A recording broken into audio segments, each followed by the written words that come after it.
Let me take you back to a time where racism was rife. A time where black Americans were fighting for their rights as equal citizens of the United States.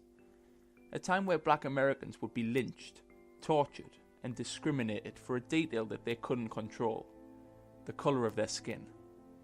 You may think that I'm talking about events that happened hundreds of years ago, yet the details I just described to you are far more recent. The case I'm about to present to you is so shocking, it shook the US down to its core and ignited the famous civil rights movement of the 1960s. Free at last! Free at last! Thank God Almighty! We are free at last!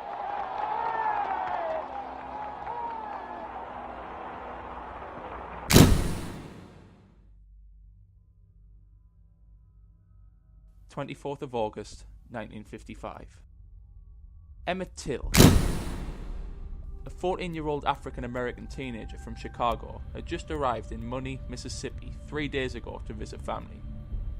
He, along with his cousin Curtis Jones, skipped church on the morning of the 24th, where his great-uncle Mose Wright was preaching.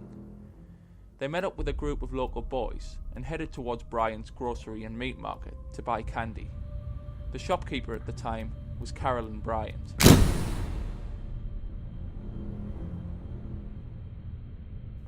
The group of boys were talking outside the shop when, according to reports at the time, Till pulled out a picture from his wallet of a white American girl that he went to school with. He bragged that there were integrated classrooms in the north and that the girl in the picture was in fact his girlfriend. The boys, who couldn't believe what they were hearing, such was the contrast of culture in the south, spurred on Till to go and flirt with Miss Bryant so they could see for themselves how confident he was. Till entered the shop and an exchange ensued between himself and Miss Bryant. It is unclear what was actually said between the pair, but it was enough to provoke a negative reaction from Bryant.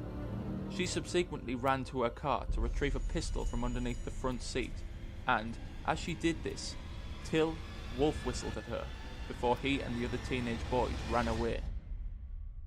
Carolyn Bryant told other people in the area of what had happened, and word spread quickly. African Americans were still very much hated at the time in the South, and you could assume a lot of white Americans were looking for an excuse to take the law into their own hands. From their perspective, they finally had that excuse.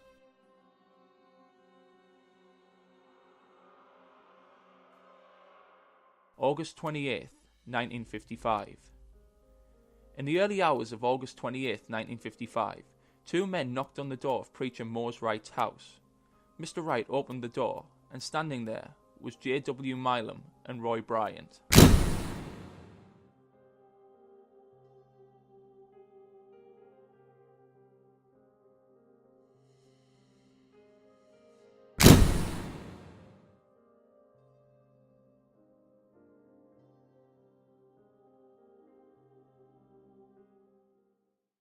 Roy Bryant was the husband of Carolyn Bryant, and J.W. Milam was his half-brother.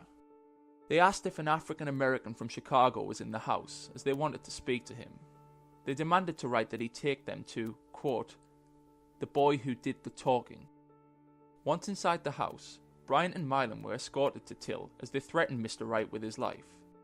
Milam ordered Till to put on his clothes, and then he and Bryant accompanied him to their truck to the reluctance of Till's family. Till was then tied up and thrown in the back of the truck, while Milam and Bryant took him to see Carolyn Bryant for identification. He was correctly identified as the boy who flirted a few days prior. Both men then took Till to Drew, Mississippi, where they pistol whipped him on the way. One witness named Willie Reed reported seeing the truck pass by and identified 5 men in the truck.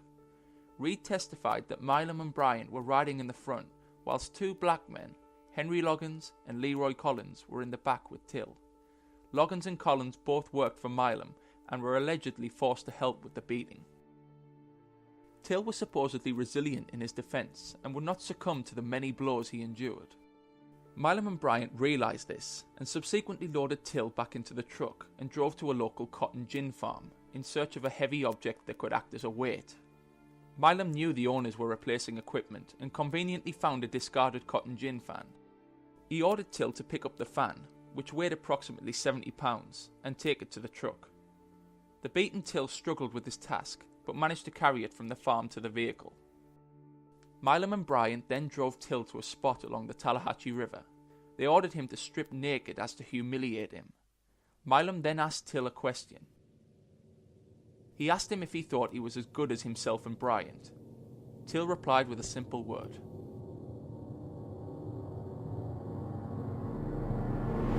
Yeah.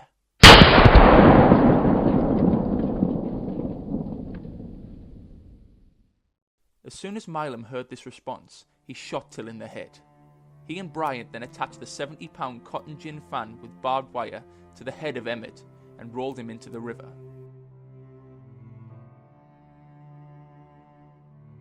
August 31st, 1955.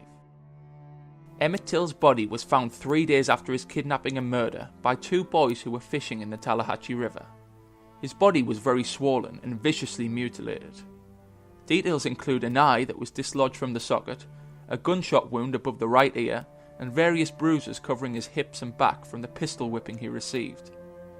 His face was unrecognisable and was only identified by a ring inscribed with the letters LT on it. This ring was given to him by his mother a day before he departed from Chicago to Mississippi. There was massive outrage around the US when the news broke of Till's death. Lynchings were not uncommon in the South at this time, but it was the circumstances surrounding this murder that caught national attention. Till was brutally killed for breaching a societal norm. He didn't commit a crime. His actions were not malicious or bound on provoking a reaction. He believed black Americans were just as equal as any other race. Sadly for Till, that way of thinking may have been acceptable in the North, but it certainly wasn't in the South. Mamie Till Bradley, Emmett's mother, was devastated about the loss of her son and demanded his body be brought back to Chicago. She arranged an open casket funeral. This was so the whole world could see what racism had done to her boy. The images were shocking, and tens of thousands of people lined the streets to pay their respects. The trial. Roy Bryant and J.W. Milam were indicted for the murder upon evidence of Emmett Till's death. The grand jury's prosecuting attorney, Hamilton Caldwell, was not confident that he could get a conviction in a case of white violence against a black male accused of insulting a white woman. The trial was held in Tallahatchie County, leaving many locals displeased with an influx of Northerners coming down to cover the case. They donated over $10,000 to Milam and Bryant so they could pay for attorneys and other legal fees. The people of Tallahatchie were adamant that these men had done no wrong. The courtroom was segregated accordingly, with black spectators relegated to the back of the courtroom, whilst white spectators sat at the front. There was mountains of evidence against Milam and Bryant, most notably among the eyewitnesses. Preacher Mose Wright, Emmett's great-uncle, testified in court that Milam and Bryant were the two men who came to his home and took Emmett at gunpoint. Willie Reed also testified that he heard screaming and beating coming from the Milam's family shed. He also said that Milam confronted him outside of the shed with a .45 pistol on his hip and asked him whether he heard anything. Reed told him that he hadn't, in fear of his own safety. It was clear that Milam and Bryant were guilty, and all the evidence pointed towards them. However, the all-white jury retired to the jury room for deliberation and, after only 67 minutes, came to the verdict of not guilty. This verdict was a clear indication that racism was still rife in the South. They had completely abused the criminal justice system and all that it stands for. Justice.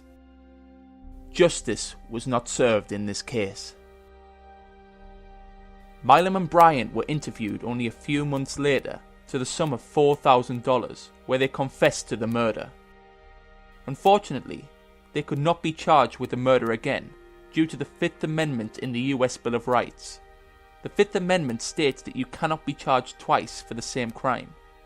Milam and Bryant had already been charged for the kidnapping and murder of Emmett Till and subsequently acquitted of these allegations.